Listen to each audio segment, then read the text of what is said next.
Herkese merhaba. Sizleri 2013 yılına götürüyorum. Beyazlarda Aronyan, siyahlardaysa Anant. Hazırsanız oyuna başlayalım. D4, D5, C4, Vezir Gambiti, C6, Slav savunması, at F3, at F6, at C3, E6, yarı Slav savunması, E3, D4'ü destekledi ama C1'deki fili piyon zincirinin gerisinde bıraktı. At B D7, F6 atını desteklerken C5 sürüşünü de hazırlıyor. Fil D3, fil şah kanadına bakış atıyor. Fil hareket ettiği için D alır C4. Gerilimi şimdi sonlandırıyor ki hareket eden fil tekrar oynamak zorunda kalsın. Fil alır C4, B5. Tempo ile B5'i sürdü. Fili istedi. Fil D3, fil D6, roku hazırladı. Kısa rok, şah güvenliğini sağlıyor. Kısa rok, vezir C2, vezir fil bataryası oluşturdu. H7'ye baskı uyguladı. Fil B7, fili uzun çapraza yerleştirdi. Filin çaprazı şimdilik kapalı olsa da C5 sürüşüyle bu fil aktifleştirilebilir. A3, B4 ile atın rahatsız edilmesini engelledi. Kale C8, kalesini rakip vezirle aynı dikeye getiriyor. At G5, H7'yi istedi. C5, Anant H7'yi feda etti. İki fil de şah kanadını kesiyor. At alır H7, Aronyan piyon öne geçti ve kaleye saldırdı. At G4, çift ünlem. Anant kaleyi bıraktı, saldırıya geçti, H2'yi istedi. Bu konumda Aronyan kaleyi alırsa at alır F8, fil alır H2, şah H1, vezir H4. Açarak şah tehditleri var. Bu konumda bir savunma yok. Oyun mata giderdi. Kaldığımız yerden devam edelim. At G4, F4. D6'daki filin H2'ye bakışını engelledi. C alır D4. Tempo ile atı istedi. E alır D4. Bu konumda Anant vezir H4 gelip H2'den mat isterse Aronyan H3 ile basitçe matı engeller. Anant'tan mükemmel bir fil fedası geliyor. Fil C5, çift ünlem. Aronyan bu konumda kaleyi alırsa at alır F8, fil alır D4, şah H1, vezir H4. Vezir alır H2 mat ister. Burada H3 sürülürse G2 piyonu açmazda olduğu için H3. Vezir alır H3 hamlesiyle bir hamlede mat var. Fil C5 hamlesine geri dönelim. Bu konumda D alır C5 hamlesiyle fil alınırsa at alır C5. D3'teki fili isteyerek gelir. En doğru savunma buydu ama Anand'ın yine güçlü bir saldırısı olurdu. Nerede kalmıştık?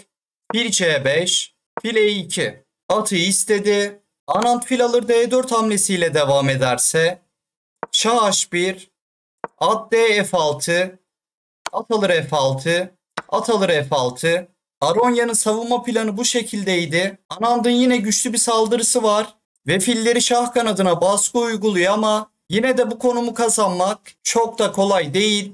Nerede kalmıştık? Fil E2. Anand'dan mükemmel bir at fedası geliyor. At D E5, çift ünlem. Bu hamle şüpheye yer bırakmıyor. Saldırısını sonuçlandırmak istiyor.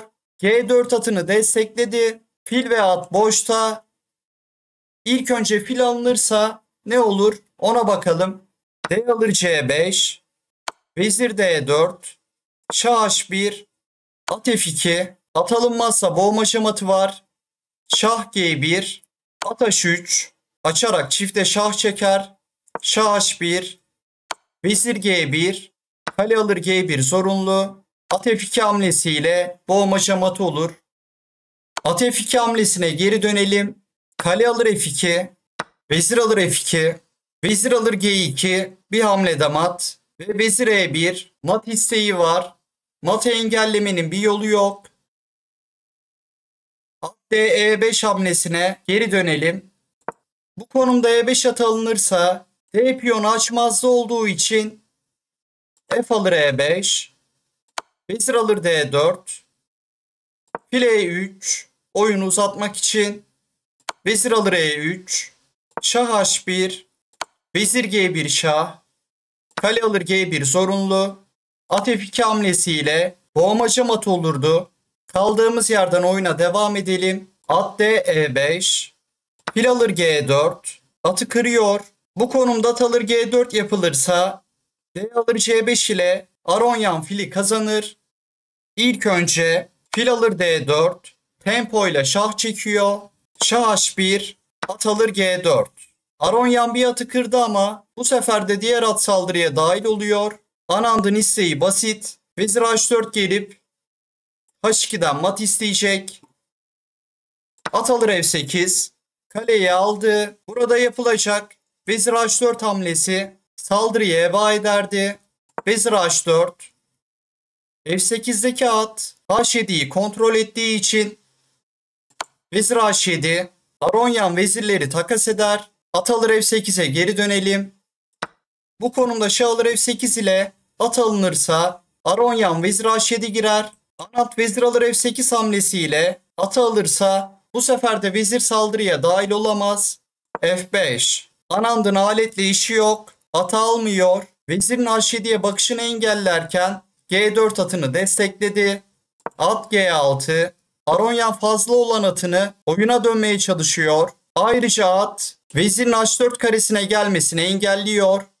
Vezir F6 atı istedi. Bu atın kaçmaya fırsatı yok. At E5 gelmek isterse Anant at alır H2 ile şahı açığa çıkarır. Sonrasında vezir H4 ile işi bitirir. H3. Aronyan at karşılığında Anand'ın atını istedi. Vezir alır G6. Atı aldı. Anand kalite geride ama bu oyun materyal hesabından daha fazlasını içeriyor. Anand'ın iki fili, atı ve veziri saldırıda. Aronyan ise taşları savunmadan çok uzakta kaldı. Bu konumda şah alır G4 hamlesiyle at alınırsa vezir H6 ya da vezir H7 bir hamlede mat var. Vezir alır G6'ya geri dönelim. Vezir E2, vezir H5, vezir alır H3 bir hamlede mat istedi. B7'deki fil sebebiyle G2 piyonu açmazda. Vezir D3, H3'ü destekledi. Anant fil E3 geliyor ve Aronyan oyunu terk ediyor. Araya taş kapattı. Vezirin H3'e bakışını engelledi. Anand'ın isteği vezir alır H3 hamlesiyle mat etmek. Bu konumda fil alır E3 yapılırsa vezir alır H3, şah G1, vezir alır G2 ile mat var. Fil E3'e geri dönelim. Vezir alır E3 yapılırsa at alır E3. Bu konumda fil alır E3 yapılırsa vezir alır H3, vezir alır G2 mat olduğu için at da alınamaz. Anant materyali olarak çok üstün. Yapılabilecek bir şey yok. Aronyan'ın terk ettiği konumda videoyu bitirelim. Fil E3. Analizi beğendiyseniz videoyu beğenmeyi ve kanala abone olmayı unutmayın. Sonraki videoda görüşmek üzere.